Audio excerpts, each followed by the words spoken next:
रखे रहने दो, कोई मना करेगा? बोलो बोलो बोलो, कोई मना नहीं करेगा। बेटा ले आओ। मांगते गए लोग, मांगते गए, भगवान देते गए, देते गए, देते गए, देते गए। आप दृष्टि दौड़ा के देखना, जो कुछ भी है ये सब मनुष्य के लिए है। अच्छा ईमानदारी से बोलना, अगर मनुष्य के लिए न होता तो सच बताना, बाजार में कभी गरम गरम जलेबी, गरम गरम पोहा खाते हुए किसी गधे को देखा? बोलो बोलो बोलो। हीरो होंडा पे बैठे हुए किसी बंदर को देखा है? मारुति चलाते हुए किसी बकरी को देखा? बताओ। आइसक्रीम खाते हुए कभी कुत्ते को देखा? किसके लिए? सब मनुष्य के लिए। हर वस्तु मनुष्य के लिए। मांग क्या चाहिए? मांग, सब कुछ दूंगा, लेकिन मेरे प्यारे एक बात ध्यान रखना, मुझे मत भुला देना।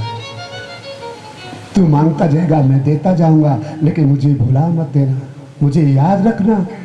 और भगवान ने जो कुछ भी बनाया सब मनुष्य के लिए बनाया, सब कुछ मनुष्य के लिए। देखिए दिनों की रचना भी मनुष्य के लिए है। एक हफ्ते में कितने दिन होते हैं? कितने दिन होते हैं? 7। पहला दिन इतवार, दूसरा दिन, तीसरा, चौथा, थोड़ा बोला करें, चौथा, पांचवा, छठवां और 7वां। इसके अलावा यही है ना, यही दिन है, और तो नहीं। इनके नाम इतवार, सोमवार, मंगल, बुध क्यों रखे गए? ये क्यों? मनुष्य के लिए, मनुष्य के लिए। हर कदम पर परमात्मा मनुष्य को समझाता है, इशारा करता, समझ जा, समझ जा, समझ जा। लेकिन बारे काली खोपड़ी वाले, वो समझता है, मानने वाला है, चक्कर पे चक्कर डालता रहता है। ये दिनों के नाम क्यों रखे गए? कभी गौर किया आपने? पहला दिन क्या है? इतवार। इसका मतलब क्या है? भगवान कहते, ए मनुष्य, तू मेरा बेटा है, मुझ पर एतबार कर, सारी संपत्ति तेरे नाम करूंगा। तू मेरा बेटा, मुझ पर एतबार कर। लेकिन ये काली खोपड़ी वाला बड़ा प्रश्न उत्तर करता है, लेकिन परंतु जिसकी आदत है, लेकिन परंतु मुझ पर एतबार कर। बोले मैं तेरे पर एतबार करूंगा, तू मुझे क्या देगा? बोले बताऊं? बोले हाँ। बोले दूसरा दिन देख। बोले दूसरे का नाम है सोम, और सोम कहते अमृत को। अगर तू मुझ पर एतबार करेगा तो तेरा जीवन में अमृत मैं कर दूंगा, अमृत मैं कर दूंगा। और जिसका जीवन अमृतमय होता है फिर तो मंगल ही मंगल है, कभी अमंगल होने वाला। और जिसके घर में मंगल होता है उसकी बुद्धि बुधवार हमेशा ठीक रहती है, और जिसकी बुद्धि ठीक रहती है उस पर गुरु की कृपा तो हो ही जाती है, और जिस पर गुरु की कृपा हो जाती है फिर तो जिंदगी में शुक्र ही शुक्र है, कभी बुरा होने वाला नहीं। और जिस पर गुरु की कृपा है, बुद्धि ठीक है और शुक्र साथ है, तो शनि और राहु केतु उसका कभी कुछ बिगाड़ नहीं सकते, कभी कुछ नहीं बिगाड़ सकते, कभी कुछ नहीं बिगाड़ सकते। जिंदगी जीने का एक तरीका है। निवेदन तो भगवान श्री राम जिस वक्त 11,000 वर्ष का राज छोड़ करके चले, पुष्प विमान आया, समय निश्चित था, सरयू के तलहटी में विमान उतर गया। गुरुजन, पुरजन, साधुजन, सवाजन, मंत्रीजन, मातजन, बालक, वृद्ध, ब्याह, सारे जिनको भी वैकुंठ जाना था, पहले से सबको कहा गया था वैकुंठ चलना हो, राधे राधे, वैकुंठ चलना हो तो अमुक दिन अमुक समय विमान आएगा और उसमें बैठ के सीधे विमान वैकुंठ चला जाएगा। अच्छा ईमानदारी से बोलना, अगर मैं कहूं कि 7वें दिन यहां पर विमान आएगा, आपको वैकुंठ चलना है, तो शायद गुना के लोग आगे से ज्यादा गायब ही हो जाएंगे। भैया वो बोले हमारा वो ठीक है, राधे राधे, वैकुंठ।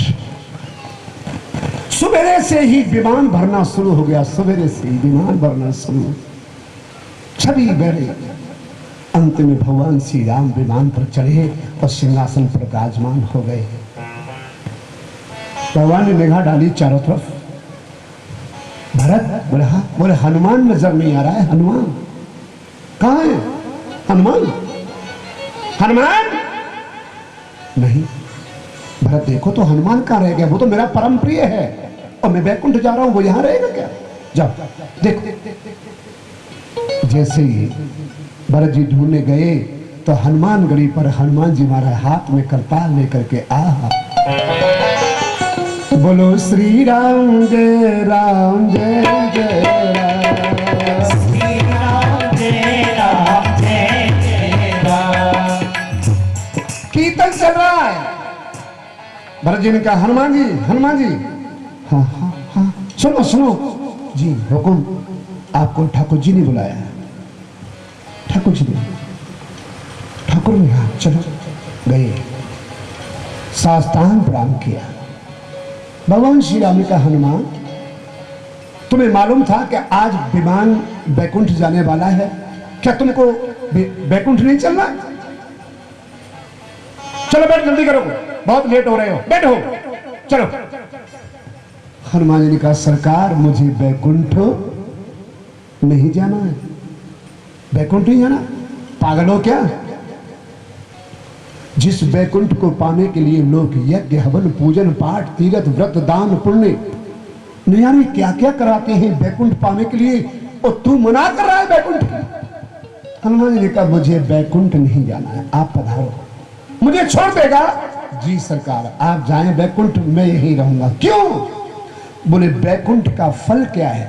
भगवान ने कहा बैकुंठ में बैठा हुआ प्राणी मन में कल्पना करता है अमुक वस्तु हो तो उसकी इच्छा पूर्ति हो जाती है। तुरंत इच्छा पूर्ति हो जाएगी। जो कल्पना मन में की वो पूर्ति हो जाती है, और जो संसार में सुख नहीं है वो बैकुंठ में सुख प्राप्त होता है। हनुमान जी ने कहा मुझे बैकुंठ नहीं जाना है। बोले क्यों, किस लिए?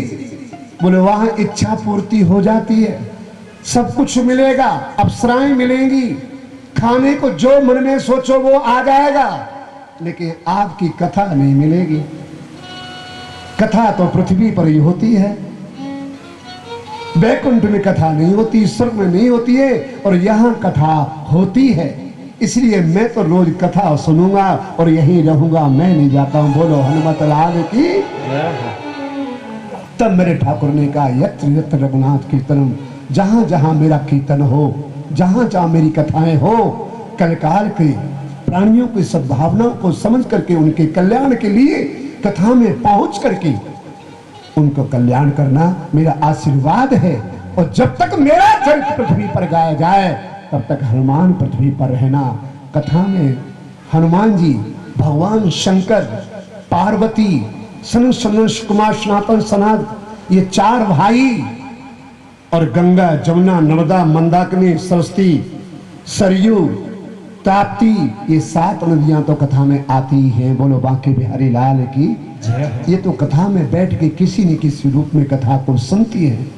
तो जिस चरित्र को सुनने के लिए हनुमान जी ने बैकुंठ का परित्याग कर दिया। और एक बात और कहूं,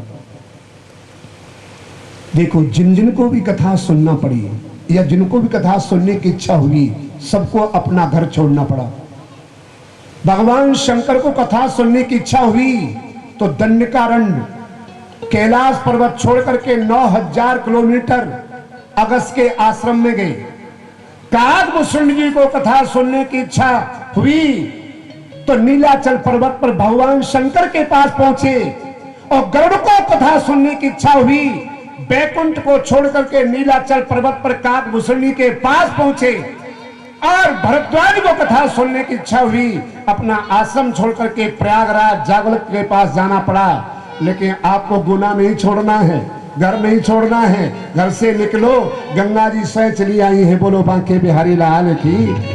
सब गंगा जी सामने विराजमान है। तो आज इस श्रीमद् भागवत महाप्राण आपके सामने प्रकट होने जा रहा है। आज से इस कथा प्रारंभ है और कलयुग को बीते हुए 5100 वर्ष 5108 वर्ष हो गए और आज से 9वां वर्ष प्रारंभ हो रहा है। बोलो बांके बिहारी लाल की। 9वां वर्ष, आज 9 वर्ष है। लेकिन गजब की बात है, जो हमारा वर्ष प्रारंभ होता है तो दुनिया में कोई खुशी एक फटाका भी नहीं फूटेगा, और वो साल 31 दिसंबर आया, फिर रात को देखो, राधे राधे। हमारा व्रत पूजन पाठ से साल प्रारंभ होता है, संतों का, ऋषियों का। तो ये नव वर्ष में कथा का प्रादुर्भाव, ये भागवत शुरू होने जा रही है, उसका आनंद लेने के लिए आप पधार रहे हैं। आइए कथा की तरफ चलते हैं। 2 बार भगवान का नाम ले लीजिए। गोविंद मेरो है, गोपाल मेरो है, गोविंद मेरो है, गोपाल मेरो है, बाकी बिहारी लाल मेरो है, बागे बिहारी लाल मेरो है, गोविंद मेरो है, गोपाल मेरो है, गोविंद मेरो है, गोपाल मेरो है, शिवा की बिहारी लाल मेरो है, शिवा के बिहारी लाल मेरो है।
राधे राधे, हरे हरे, और सभी बोले राधे राधे, हरे हरे, प्यास बोले राधे राधे, हरे हरे। ये बीच में राधे राधे का जो शब्द मैं बनवाऊंगा, और देखो वृंदावन की भूमि जो तो तांगे वाला तो रिक्शा वाला तो राधे राधे, ये नहीं पूछे कहाँ जाओगे, हाँ जी राधे राधे। सब्जी दुकान पर खड़े हो जा, पूछेगा राधे राधे क्या चाहिए, ये नहीं कहेगा राधे राधे, क्योंकि वृंदावन में तो राधे की महिमा है। बोलो बांके बिहारी लाल की। और पवित्र भूमि के अंदर राधा रानी का ही सब प्रकाश है। तो बीच में आलस्य को भगाने के लिए मैं राधे शब्द का प्रयोग करूंगा। आप सभी लोग जरूर बोला करेंगे राधे राधे, हरे हरे, प्यार से बोले राधे राधे, हरे हरे। आइए जिस काव्य कथा सुनने जा रहे उसका नाम है श्रीमद् भागवत महापुराण। भागवत, भा से भक्ति, गा से ज्ञान, वा से वैराग और ता से तप। जिसमें भक्ति, वैराग, ज्ञान और तप चारों चीज हो, वो भागवत के रस को समझ सकेगा। या यूं कहिए कि जितने दिन भागवत का श्रवण करें, भक्ति हृदय में धारण करें, व्रत पालन करें, भोजन आदि में प्याज लहसुन आदि सब न खाएं, और वैराग ये न सोचे कथा में आए हैं तो परिवार में क्या हो रहा होगा। वृंदावन में तो मैंने कहा जाओ दर्शन कर आओ। पहले वृंदावन आए थे, बोले बाबा कभी नहीं आए, चलो एक जाओ दर्शन करके आओ। तो जब आप वृंदावन दर्शन करने जाएंगे बिहार जी के, तो एक बात देखना, बिहार जी के दर्शन करने से पहले एक गली मिलती है, उस गली में गरम गरम में है कि बिहारी जी तो लोग भूल जाते हैं, उसमें जुट जाते हैं।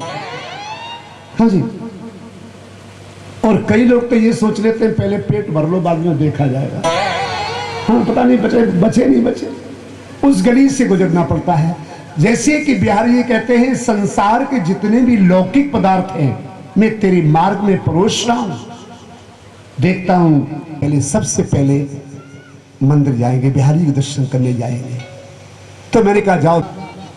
रात को 9:30-10 बजे के करीब लौट करके आए। बैठे। हमने कहा बिहारी जी दर्शन करे आए? हाँ महाराज जी दर्शन हो गए, दर्शन करके आया।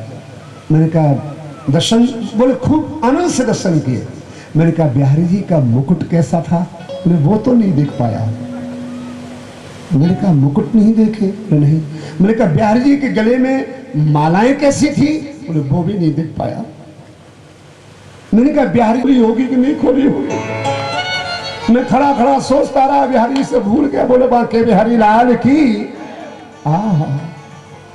ये संसार की जो व्यक्ति है, तो वैराग्य जब तक घर से नहीं होगा भागवत समझ में नहीं आएगी। त्याग नहीं होगा भागवत समझ में नहीं आएगी।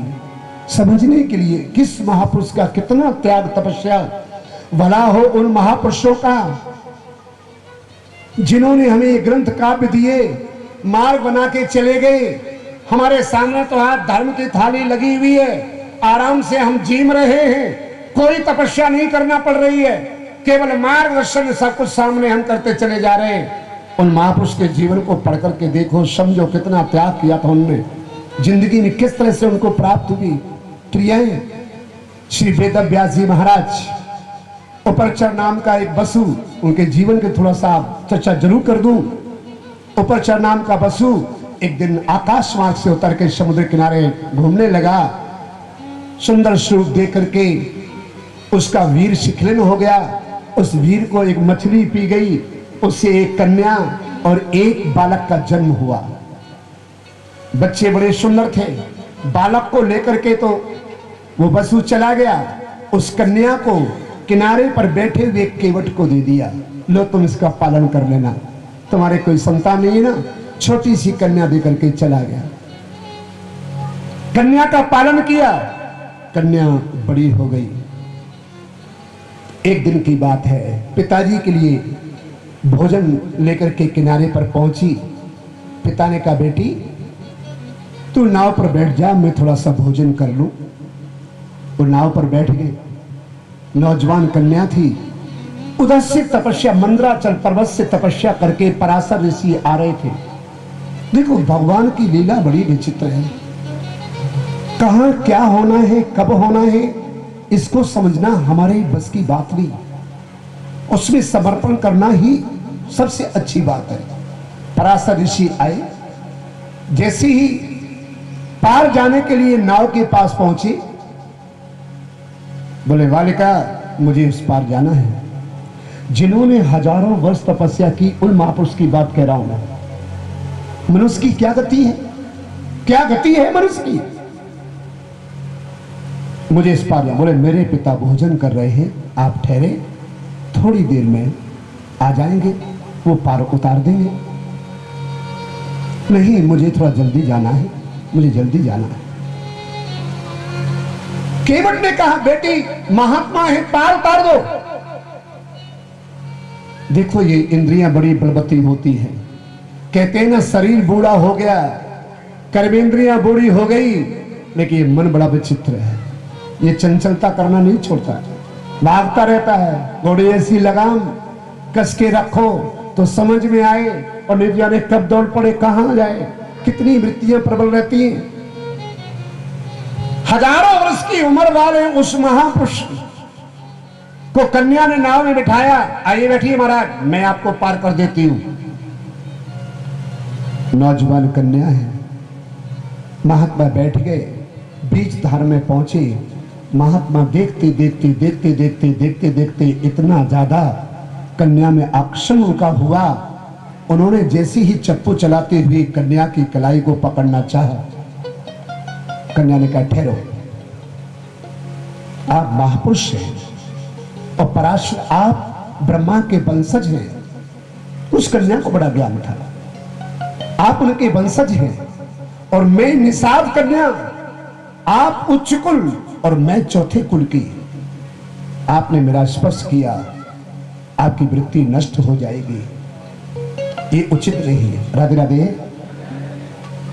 एक बात कहूं, भागवत में नींद बहुत आती है। राधे राधे, ये ध्यान रखना आप। मैं देख रहा हूं कई लोग तो बड़ी मस्ती के साथ, हा।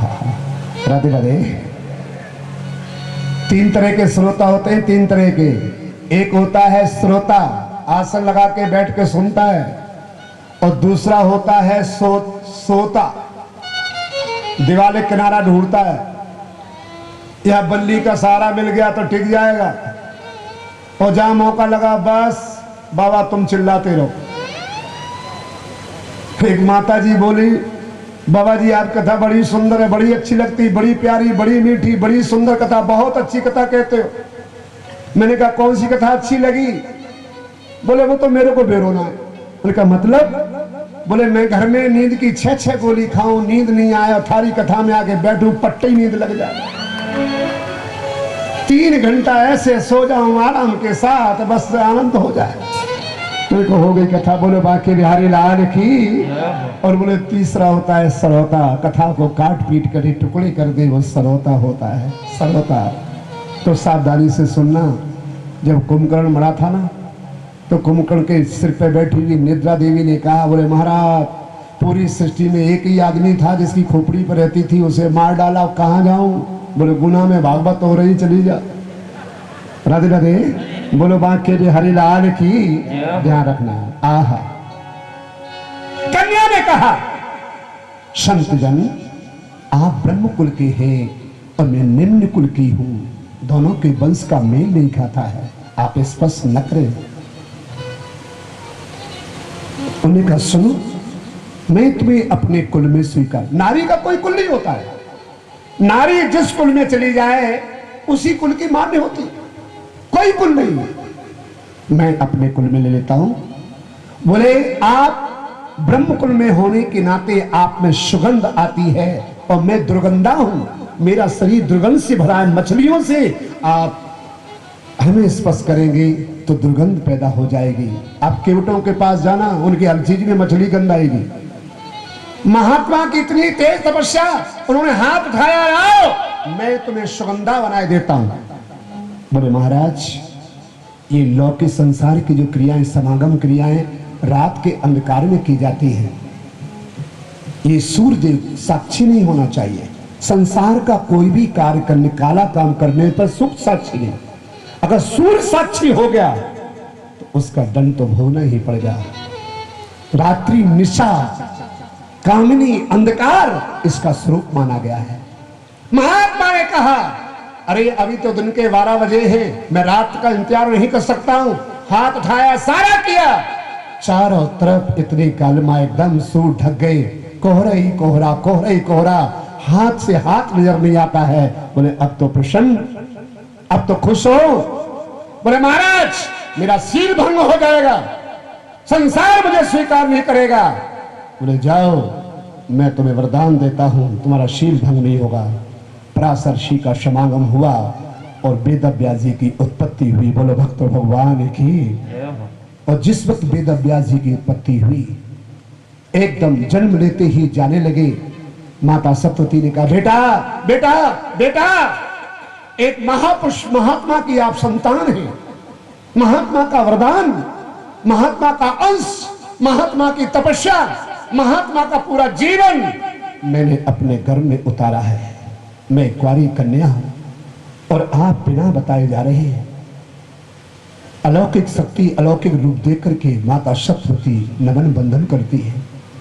मेरे को अगर कोई संकट आया संसार का, अगर संसार ने मुझे स्वीकार नहीं किया तो मैं किसका सहारा लूंगी, कहां जीऊंगी? वेदव्यास जी ने एक मंत्र लिख करके दिया, मां जब भी कभी संकट आए इस मंत्र का वाचन करना, मैं सामने प्रकट हो जाऊंगा। बोलो वेदव्यास जी महाराज की। और वही सत्यवती पांडवों की जननी बनी। और जब पांडवों के वंश की समस्या सामने खड़ी हो गई तो आपको ध्यान होगा, सत्यवती ने वेदव्यास जी का आह्वान किया, आह्वान करके बुलाया कि मेरा वंश डूब रहा है, ये वंश कैसे चलेगा? तो उस वक्त वेदव्यास जी ने कहा, तुम्हारे वंश की 3 जो रानियां हैं मेरी आंखों के सामने से गुजार दो। देखो 8 तरह की संतान होती है। नंबर 1 दृष्टिपात, नंबर 2 शक्तिपात, नंबर 3 मंत्र, नंबर 4 यज्ञ, नंबर 5वां फल, नंबर 6वां अपनी निजी संतान, नंबर 7वां अपने रिश्तेदार आदि में से किसी की संतान को वंशज बना लेना, और नंबर 8वां अनाथालय से ला करके अपने वंश में पुत्र मान लेना।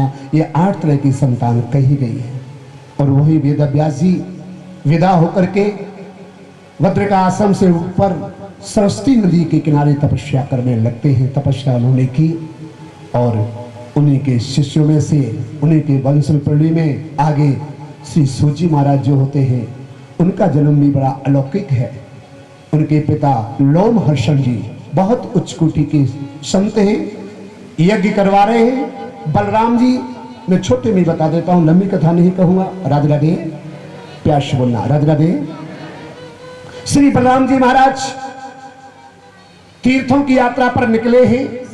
जिस समय नेमसारण आदि में पहुंचे हैं तो लोमहर्ष जी स्वयं आचार्य बनकर के यज्ञ करा रहे हैं। सारे संत खड़े हो गए, बलराम जी का स्वागत किया।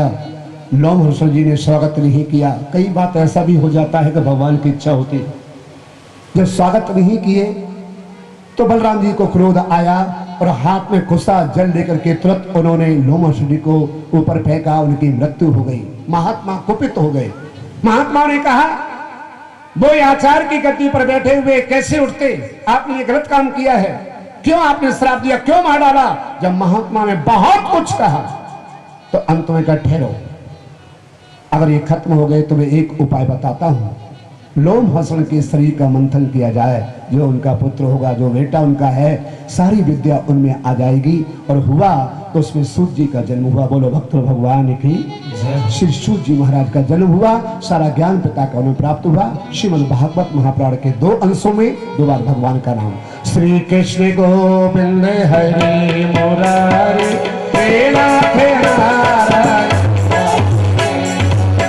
कृष्ण गोविंद हरे मुरारी हे नाथ नारायण वासुदेव।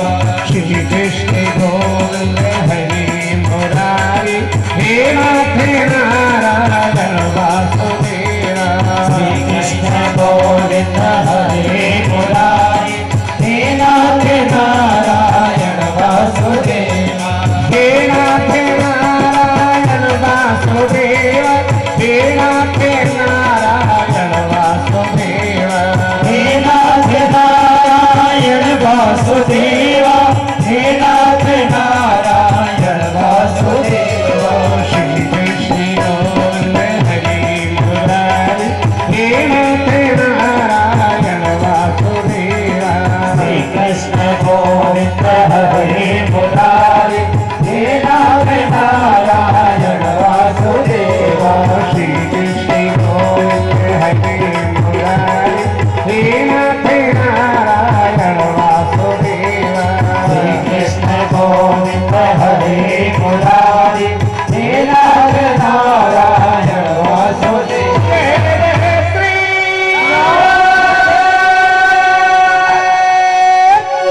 का आगमन हो रहा है। ये श्रीमद् भागवत महापुराण कब लिखा गया? कब लिखा गया? जब द्वापर समाप्त होने जा रहा है और कलयुग का आगमन होने वाला है, उस समय की तिथि है। ये खरखर की आवाज। ये पवित्र भूमि वो भूमि है, जितने भी ग्रंथों का प्रादुर्भाव हुआ है नेमसारण में हुआ है।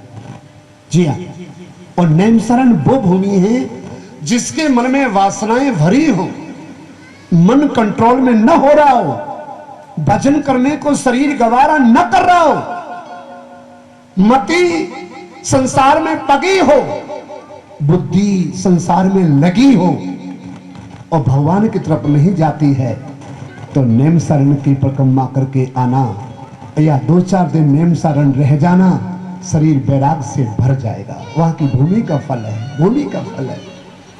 इस ग्राउंड में लोग हजारों बार आए गए होंगे, हजारों बार। कितनी बार लोग यहाँ से बीड़ी सिगरेट फलाना ढिकाना कुल्लड़ उल्लड़ जा में फेंके होंगे, क्या क्या हुआ होगा। लेकिन देखिए, जैसी कल से टेंट लगा, कहा कि भागवत यहाँ होने वाली है, भागवत जी का नाम आते ही ग्राउंड इतना पवित्र हो गया। अब यहाँ न कोई बीड़ी पी सकता है, न सिगरेट पी सकता है, न कोई जूठी वस्तु फेंक सकता है। एकदम मन में बैराग भर गया फल होता है। और दूसरी बात, भागवत का, गीता का, रामायण का मैं निचोड़ बताता हूं। अगर मनुष्य के जीवन में संत कृपा हो जाए, जी हां, अगर संत कृपा हो जाए तो भगवंत कृपा तो हो ही जाएगी, बिल्कुल एकदम या काट। और तुम्हें जीवन में कोई अच्छे संत का सानिध्य मिल गया तो भगवंत भी जरूर मिल जाएंगे, जरूर मिल जाएंगे। संत ही भगवंत मिलाते हैं। और एक बात और, जो काम भगवान नहीं कर सकते, जो काम परमात्मा नहीं कर सकता है, वो संत कर सकते हैं। प्रारब्ध को काटना और प्रारब्ध को जोड़ने का काम ये संतों के पास होता है, संतों के पास, दूसरा कोई नहीं कर सकता है। संत चाहे तो अगर संत के चरणों में पहुंचे, जिसको कहा धनवान तो धनवान, पुत्रवान तो पुत्रवान, महान तो महान, अगर संतों ने जुबान से कह दिया और वचन चाहे हो जाए फीका, पर साधु वचन पत्थर की लीक, साधु का वचन पत्थर की लीक होता है। जाओ, भगवान के दर्शन होंगे तो होंगे। संत कृपा अगर मिल जाए जीवन के अंदर मेरे बंधुओं। और एक बात और बताऊं, किसी संत का सानिध्य है तो वो परिवार धन्य धन्य होता है। किसी महापुरुष का मार्गदर्शन है, ये आपके पुण्य प्रताप का फल है। किसी संत से आप मिले हैं तो ये पुण्य प्रताप का फल है मेरे बंधु। जी हाँ, कथा आपको मालूम होगी, कई विद्वानों से सुना होगा कि एक सेठ जी रोजाना भगवान के पास जाते थे। किसी सेठ ने कहा, बोले महाराज नारद जी से मुलाकात हुई? बोले नारद जी? बोले हाँ। बोले भगवान से मिलते? बोले हाँ। भगवान से मुलाकात होती है? बोले हाँ। तो एक काम करना, भगवान से पूछ करके आना, मेरे कोई संतान नहीं है, बुढ़ापा हो रहा है। भागवत जी को बुढ़ापा आ रहा है, हमारे भाग में संतान है या नहीं? राधे राधे। हरे हरे। नारद जी ने कब पूछा होगा? देखो, आप धंधा खोल सकते हो, दुकान खोल सकते हो, व्यापार खोल सकते हो, शोरूम खोल सकते हो, कुछ भी कार्य कर सकते हो, लेकिन इसमें लाभ होगी या हानि, इसको तो कोई संत ही बता सकता है। बोलो भक्त भगवान की जय। हार होगी या जीत, ये कोई संत ही बता सकता है। संत ध्यान देकर के भविष्य को जान लेते। नारद जी ने कहा पूछ के आ जाओ। भगवान के पास गए, बोले सरकार। और हाँ, बोले उस शहर का एक ऐसा सेठ है जो बुढ़ापे की तरफ जा रहा है, उसकी इच्छा है कि संतान प्राप्त हो जाए, उसके भाग में संतान है या नहीं? भगवान ने कहा नारद जी, उस सेठ से कहना एक जन्म की बात छोड़ो, 7 जन्म में भी उसके संतान नहीं है। नारद जी ने कहा 7 जन्म तक? बोले जी हाँ। नारद जी ने आगे कह दिया, सेठ जी? बोला हाँ। बोले एक जन्म की बात छोड़ो, 7 जन्म में संतान नहीं है? अच्छा, 7 जन्म में? बोला हाँ। सेठ निराश हो गया। 1 महीना, 2 महीना, 3 महीना, 4 महीना, 6 महीना निकल गए। एक दिन की बात, एक संत वैरागी रात पोते, जटा जूट बांधे, एक लगोटी लगाए, गलियों में जा रहा। साधु का जीवन बड़ा मदमस्त होता है। बोलो बांके बिहारी लाल की ये एक ऐसी मस्ती है, ऐसी मस्ती, जिसने ये इसका मजा चख लिया फिर जिंदगी के हड्डी के आनंद नहीं, कोई दुनिया की ताकत रोक नहीं पाते। वो मस्ती साधु जीवन होता है। संत फकीरी अलबस। तो संत गलियों में कह रहा था, इस महात्मा को भूख लगी है, 1 रोटी खिलाए तो 1 बेटा, 2 रोटी खिलाए तो 2 बेटा, 3 रोटी खिलाए तो 3 बेटा, और 4 रोटी खिलाए तो 4 बेटा। सेठानी का सेठ जी? बोले हाँ। बोले अपने भाग में बेटा बेटी तो है नहीं, भगवान ने कह दिया, लेकिन महात्मा भूखा है, रोटी। सेठ जी ने कहा हाँ, रात की रोटियां पड़ी होंगी, लाके दे दो। महात्मा को कोई अच्छी चीज छोड़ देता है। घर में केला सड़ जाए, बोले कोकिल बाबा को दिया। आटा में सूड़ियां हो जाए, बोले दिया, और ये पंडित सब खा जाएंगे। राधे राधे। कौन अच्छी नहीं देता, कोई बढ़िया नहीं देता। और नहीं तो ईमानदारी से बोलना आप लोग, कभी किसी संत महात्मा को आपने बढ़िया बेहतरीन परम सुख की अच्छी धोती भेंट की हो तो बता दो। अपने लिए ले आओ बढ़िया परम सुख की धोती, और दुकानदार से कहोगे कि बाबा जी को धोती देना है तो निकालेगा मच्छरदानी। और ताज्जुब वाली बात है कि आदमी जब देखो लोग कहते भगवान मिलते नहीं, भगवान सुनते नहीं, भगवान कहां से सुने? तुम छल कपट करते हो, हर काम में छल कपट। भगवान की पूजा करोगे, गणेश मान लो गणेश जी का पूजन हो रहा है, लड़के की शादी गणेश जी का पूजन होना है, आज गणेश जी को बुलाना है, बिठा लिया पंडित जी आगे पूजन चालू हो। ओम गणा नाम द्वा गणपति घुम हवामहे निधनंदा गणपति घुम हवामहे वसो ममानि गर्भवतो मंत्र बोलना शुरू हो गए। और जैसे का ओम जलम समर्पयामि, ओम धूपम दीपम नैवेद्यम गच्छतम पुष्पम दीपम, ओम वस्त्रम समर्पयामि। ईमानदारी से बोलना, किसी ने भी गणेश जी को बढ़िया टेरिकाट की धोती चढ़ाई हो, वो जानते हो क्या बोलते, कलावा आटी, वो क्या वस्त्रम समर्पयामि, आटी का टुकड़ा टोड़ा गणेश जी खोपड़ी पे। गणेश जी ने कहा तू 250 भी पहनता, मुझे खोपड़ी पे दे रहा, चिंता मत कर, सारे उतरवा लूंगा, आखिरी दिन यही पहनाऊंगा तेरे को। कपट, अच्छा ईमानदारी से बोलो, कपट है कि नहीं? महाकपट, भगवान से कपट। अरे तुम जैसा पहना वो तो अर्पण कर दो कम से कम, पूजा के नाम पर। आप बाजार में जाओ, बढ़िया से बोलना, बोले पंचमेवा दे दो, बोले काय के लिए? बोले भगवान को भोग लगाना। वो डिब्बा सारा फड़ाया निकालेगा, भगवान तो सब खा जाएंगे। बोलो बांके बिहारी लाल की। नहीं, ऐसा नहीं। जैसा तुम स्वीकार करते हो, जो तुम्हें पसंद है वो दान करो, जो तुम्हें प्रिय है वो दान करो, उसी का 10 गुना लौट करके आएगा। तुमने गंदा दिया है तो गंदा लौट के आएगा, अच्छा दिया है तो अच्छा आएगा। जी हाँ। तो कहा लाओ रात की रोटी रखी होगी, ले आओ। रात की 4 रोटियां लाए, महात्मा बैठ गए। स्वाद का भूखा फिरे वो तो साधु ना है, जो स्वाद के चक्कर में रूखा सूखा खाए के ठंडा पानी पी और देख पड़ाई चुपड़ी मत ललचावे। जिसने अपने जीवन को बस में कर लिया है, गले के नीचे जाने के बाद गुलाब जामुन रसगुल्ला रसमलाई और सूखी रोटी या चना चवालो, दोनों का एक ही आकार होना है, दोनों की गति एक होना है। 4 रोटियां खाई और खाने के बाद महात्मा ने कहा जाओ, तुमने एक साधु की भूख बुझाई है, भोजन कराया है, तुम्हें 4 पुत्र की प्राप्ति होगी, जाओ। महाराज बोले बस कह दिया सो कह दिया, चले। महात्मा चले गए। समय पाकर के सेठ जी के 4 बेटा हुए, 4।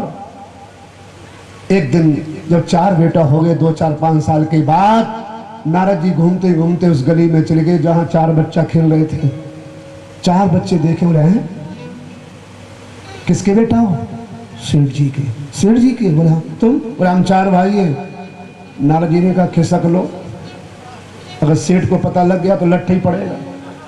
नारद जी खिसके और सीधे सीधे भगवान के पास जाके लड़ गए। बोलो बांके बिहारी लाल की। वाह भगवान वाह, हम तो सोचते दुनिया झूठ बोलती है, आप भी झूठ बोलते हो, आपको ऐसा नहीं करना चाहिए। लोग क्या कहेंगे, आप झूठ बोलते हो। क्यों नारद जी, क्या हुआ? हुआ क्या? आपने कहा था उस सेठ के एक भी संतान नहीं, 7 जन्म तक नहीं, उसके 4 बेटा खेल रहे हैं। भगवान का नारद जी मैंने नहीं दिए, मैं सच कहता हूं किसी संत ने दिए होंगे। कि संत क्या आपसे बड़े होते हैं? हाँ, संत मुझसे बड़े हैं। मोरे मन प्रभु अस विश्वास, राम के अधिक राम करे दाता, राम से अधिक राम करे दाता। मोरे मन प्रभु अस विश्वास, मोरे मन प्रभु अस विश्वास, राम के अधिक राम करे दाता, राम से अधिक राम करे दाता, राम के अधिक राम करे दाता, राम से अधिक राम करे दाता। भगवान का किसी संत ने दिए होंगे। संत, वही बात सच है। मैं आपको सत्य इस बात का प्रमाण देता हूं कि संत चाहे तो कुछ ही सृष्टि का क्रम का बदल सकता है।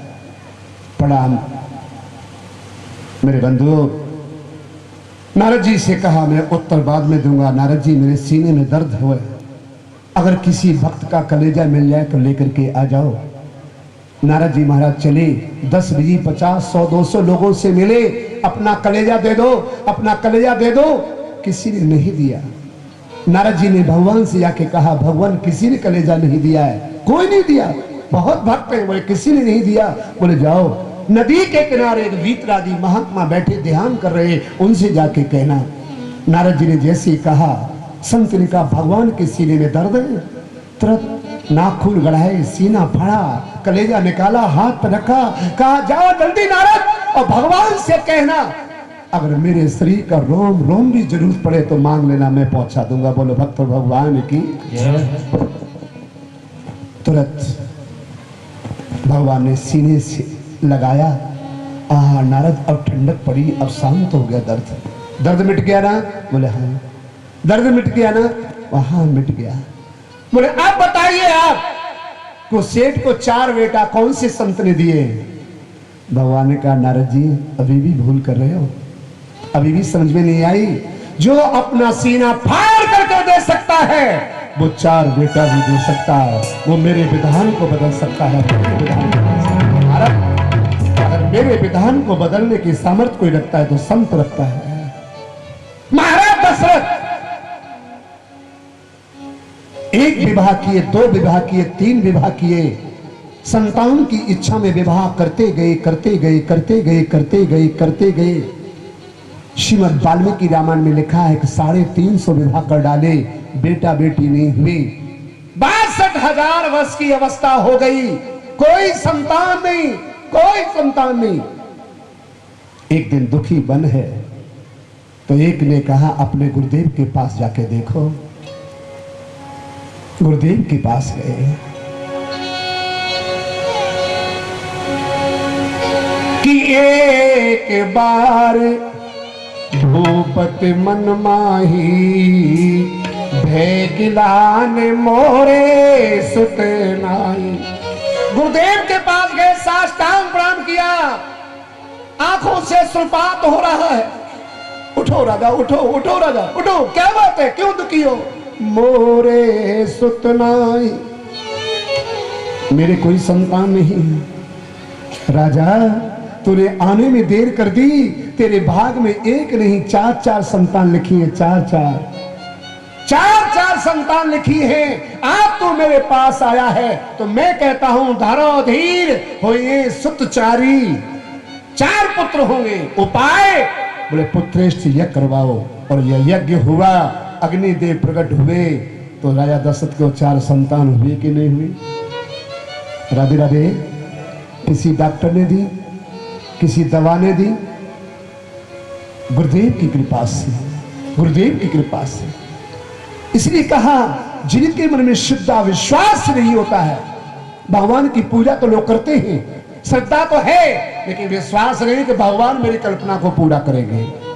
आत्मविश्वास भी बहुत बड़ी चीज होती है। आत्मविश्वास जगाने के लिए जगह का, इसलिए कहता हूं अपनी गृहस्थी, अपने घर को पवित्र करो। और घर पवित्र तभी होगा जब आप भजन करोगे। जिस घर में भजन नहीं होता है, याद रखना मेरे प्यारे, आपने बेटा बेटी तो पैदा कर लिए, मैं आपसे पूछता हूं अगर आपने अपने दरवाजे पर, अपने घर में, मकान के सामने बढ़िया सुंदर फुलवाड़ी लगाई, चंपा चमेली कचनार, सुंदर बगीचा लगाया, लेकिन उस बगीचे में फूल आने वाले हैं, पानी देना बंद कर दो, बगीचा बचेगा? बोलो बोलो, गुनाह वालों का तो बच जाएगा। राधे राधे। बगीचा सूख जाएगा। उसी प्रकार से आपने गृहस्थी रूपी बगीचा लगाया, पत्नी, पिता, माता, बेटा, बेटी, दामाद, पुत्र, पुत्रियां, ये कचनार, चंपा चमेली के फूल हैं। अगर उसमें भजन रूपी पानी नहीं डालोगे तुम्हारा बगीचा सूख जाएगा, बगीचा सूख जाएगा। और इसलिए परिवार त्रसित होता है। क्यों? और इसलिए मैं हमेशा एक ही बात कहता हूं, कथा के माध्यम से अगर जिंदगी सुखमय बनाना चाहते हो, जीवन का आनंद लेना चाहते हो और जिंदगी को कुछ देना चाहते हो, कि जिंदगी का कोई जतन कर ले, रोज थोड़ा थोड़ा हरि का भजन कर ले, थोड़ा थोड़ा हरि का भजन कर ले।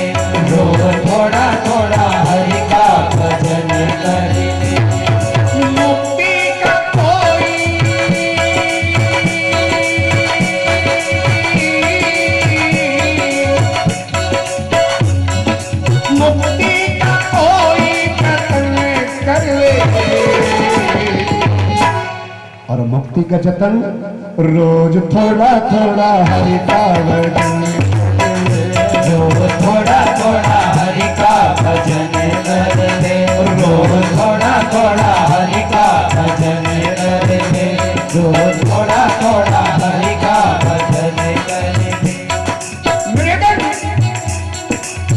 ईमानदारी से बताइएगा, भजन करने वाला कभी नरक नहीं आता है? कभी कोई नरक में गया है क्या? बोलो। भजन करने वाला कहा जाता है, कभी नरक में नहीं आएगा। भजन करेगा तो बड़ा ही सुख पाएगा, भजन करेगा तो बड़ा ही सुख पाएगा, भजन करेगा तो बड़ा ही सुख पाएगा, भजन करेगा तो बड़ा ही सुख पाएगा। नहीं तो अंत में बहुत पछताएगा, नहीं तो अंत में बहुत पछताएगा, नहीं तो अंत में बहुत पछताएगा, नहीं तो अंत में बहुत पछताएगा। जिंदगी को अपनी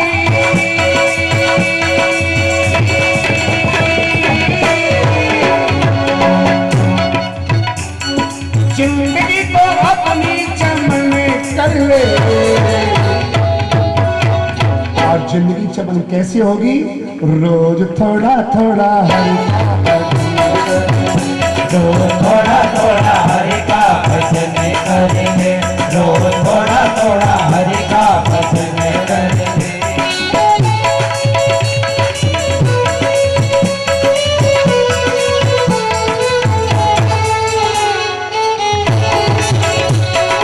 थोड़ा सा ताली बजाओ, बड़ी कृपा होगी।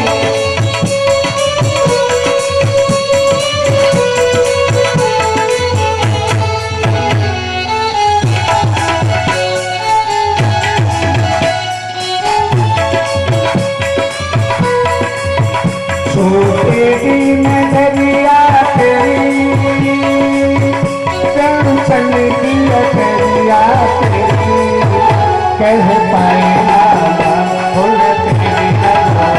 छूटेगी नजरिया तेरी, कंचन की अटरिया तेरी, कह पाएगा नमा खुल तेरी नजवा।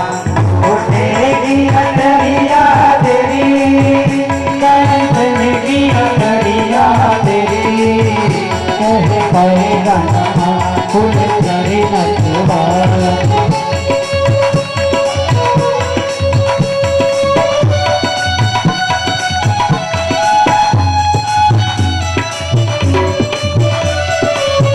बाप रोएगा आँखों के तारा से, मम्मा रोएगी दानों का प्यारा गया।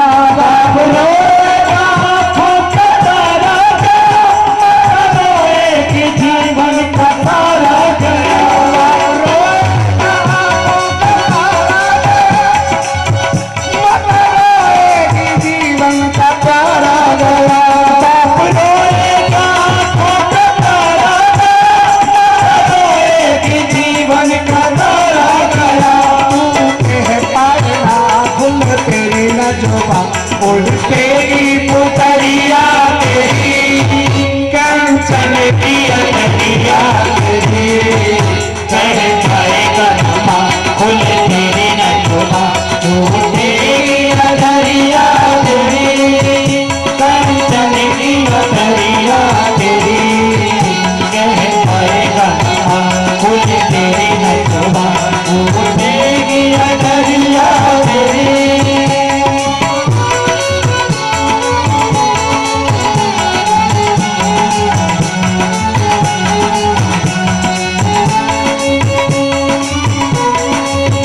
नारी तेरी कहे सर मोड़ के, छोड़ चल दिए मगदान मन को तेरे। नारी तेरी जब छोड़ के चल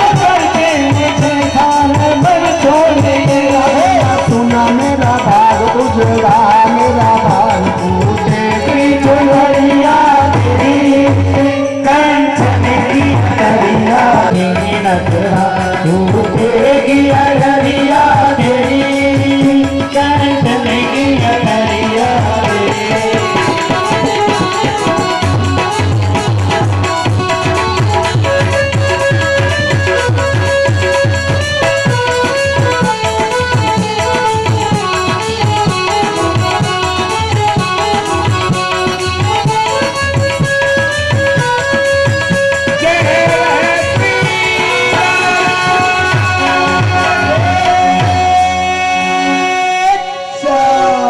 श्रीमद् भागवत महाप्राण का जो मुख्य अंश कहता है, संतों की कृपा अगर जीवन में हो जाए, संत मिल जाए तो जीवन का कुछ आनंद होता है।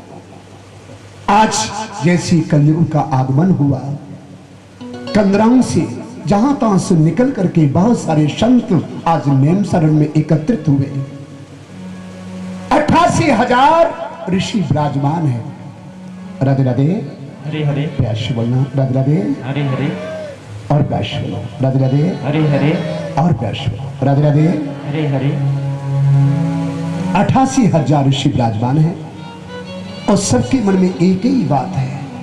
कोई कंदरा से निकल के आया, कोई किसी तीरथ से आया है, कोई 20 वर्ष का, कोई 50 वर्ष का, कोई 100 वर्ष का, कोई 200 वर्ष का, कोई 1000 वर्ष का, कोई लाख वर्ष का। कोई आहारी है, कोई फलारी है, कोई मौनी है, कोई त्यागी है, कोई विरागी है, कोई रात पोतने वाला है। तरह तरह के स्वरूप संतों के, कोई खड़ेश्वरी है, सभी विराजमान, लेकिन सबका चेहरा उतरा हुआ है, मन क्लांत से भरा हुआ है, मन में बड़ी अशांति है। राधे राधे, हरे हरे, प्यास से बोलना राधे राधे। हरे हरे। देखो कथा सुनने आए हो, एक बात का बहुत ध्यान रखना है, कमर कस के आया करो और ये 7 दिन लगातार पानी कम पीना। राधे राधे। हाँ, जिससे कि कथा में बैठ करके कोई छूट न जाए। और ये बात बता दूं, जब कथा सुनने आप आए और रोड के इस पार आ गए, पंडाल में बैठ के मैं लिख सकता हूं, स्टाम्प पर, ताम्र पत्र पर लिख सकता हूं कि जितने भी महापुरुष यहाँ विराजमान है, किसी के सर पर कैसा भी कोई पाप नहीं, सब शुद्ध है, सब शुद्ध। क्योंकि पापी आदमी कथा में प्रवेश नहीं कर सकता है। जो शुद्ध आत्मा मनसा वाचा कर्मणा जन्म जन्मांतर कल्प कल्पांतर युग युगांतर के जो पाप है वो सारे आपके उतर गए हैं, मेरी गारंटी मैं लिख सकता हूं। और वो पाप उतर करके रोड के उस पार खड़ा है, जो बीच में उठ के जाएगा सबकी खोपड़ी का पाप उसी की खोपड़ी पे। राधे राधे राधे। आहा, तो सभी का मन अशांत है। एक संत ने पूछा, अजी एक बात बताएं। बोले हाँ बोलो। बोले हम सभी लोग यहां बैठे हैं, मन अशांत है, चेहरा क्लांत में है, आखिर कारण क्या, क्यों ऐसा, किस लिए, किस लिए? तो एक संत ने कहा, अजी क्या कहूं जी महाराज, आपको पता नहीं, बस अब कलयुग आने वाला है, 2-4 दिन की बात और रह गई है, कलयुग। और कलयुग आने वाला है तो कलयुग के जो आचरण हैं हमने सुने हैं महात्माओं से, कोई किसी को माता पिता को सम्मान नहीं करेंगे, मां ने महत पिता नहीं देवा, साधु संग करवावे सेवा, अधर्म में राज्य हो जाएगा। संसार में इतने घिनौने पाप होंगे कि कह नहीं सकते हैं, तो हम भजन कैसे कर पाएंगे?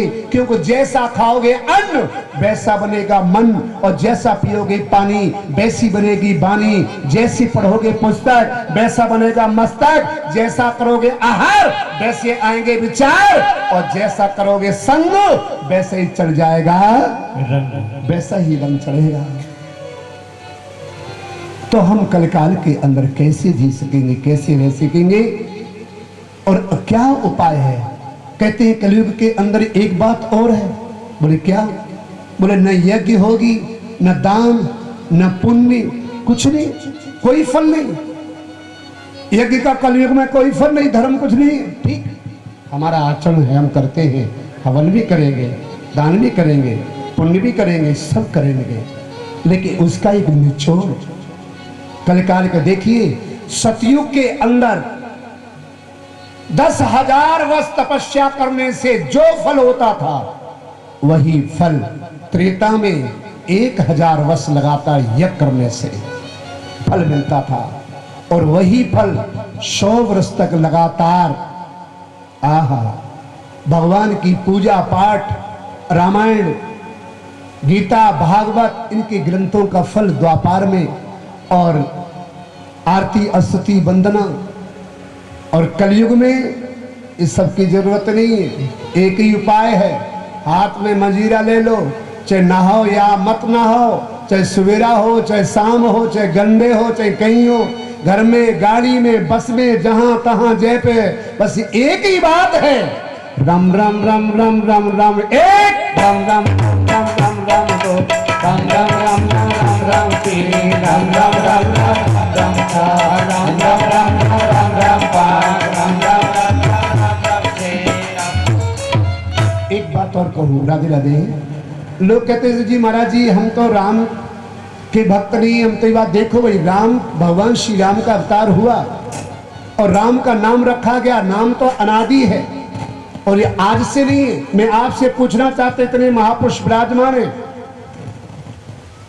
अगर मान लो कोई जीवन भर से शंकर जी की सेवा करता है, शिव जी का उपासक रहा, त्रिपुल लगाया, गले में रुद्राक्ष माला धारण की और शंकर के सिवा किसी का नाम नहीं लिया, ओम नमः शिवाय, ओम नमः शिवाय, किसी को नहीं माना, जीवन भर भगवान शिव की उपासना की, और जब उसके प्राण निकल गए तो गांव और मोहल्ला वाले कफन डालेंगे, कसेंगे, कंधे पर उठाएंगे, तो क्या बोलेंगे?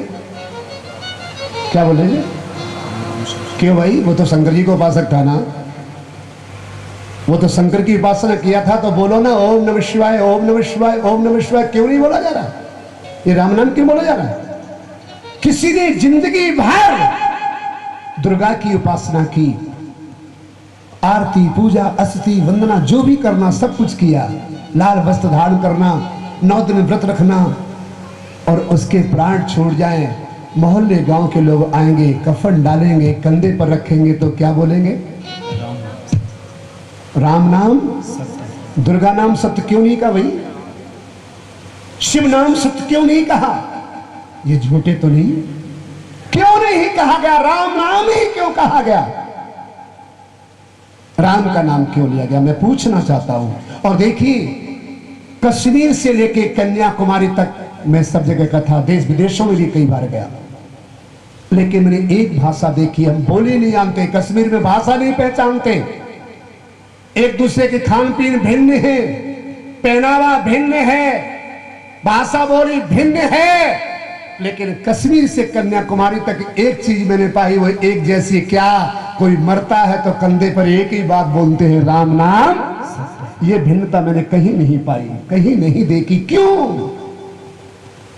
मीरा जी भगवान श्री कृष्ण का हमेशा नाम लेती थी। किसकी उपासक थी? माताओं किसकी उपासक थी? मीरा कृष्ण की दीवानी, कृष्ण का नाम लिया।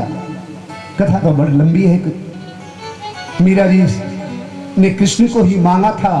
माँ से पूछा, कहीं से बारात जा रही थी, 3 साल की अवस्था थी, बोले माँ ये घोड़े पर कौन बैठा है? बोले दूल्हा। बोले मेरा दूल्हा कहाँ है, कब आएगा? तो अंदर लेके गई, गोपाल जी को दे दिया, बोले तेरा दूल्हा ये है। बोलो बांके बिहारी लाल की जय। और हमेशा रात दिन एक ही बात कहती थी, मायरी मैंने लीनो गोविंदा मोल, मायरी लीनो गोविंदा मोल, मायरी मैंने लीनो गोविंदा मोल। कोई कहे महंगा, कोई कहे सस्तो, कोई कहे महंगो, कोई कहे सस्तो, लियो तराजू तो, ओ मैंने लियो तराजू तो, मायरी मैंने लीनो गोविंदा। तो मीरा जी हमेशा कृष्ण की उपासना करती, कृष्ण की उपासना, किसी को नहीं माना कृष्ण के अलावा। और जिस समय अंतिम समय में मीरा जी द्वारका में बस गई जाकर के, और इधर मेड़ता में अकाल पड़ गया, राणा दुखी हो गया, प्रजा मारने को दौड़ी। अरे राणा तेरे पाप के कारण से मीरा गांव छोड़ करके चली गई, इसलिए अकाल पड़ रहा है, पानी नहीं बस रहा है, हम तुझे मार डालेंगे। राणा ने क्षमा याचना की, नंगे पांव द्वारका पधारे। मीरा जी की ड्यूटी थी रोजाना एक भजन द्वारकाधीश को सुनाना। गा रही है बैठ करके, राणा पहुंच गए, खंजर निकाल लिया। मीरा, मैंने आपका बहुत अपमान किया है, बहुत अपमान किया है। मैं तुमसे निवेदन करने आया हूं, आपके श्राप के कारण से मेरे बेटा में अकाल पड़ रहा है, जानवर पक्षी सब मर चुके, मनुष्य मरने वाले हैं, आप लौट करके वापस चलो।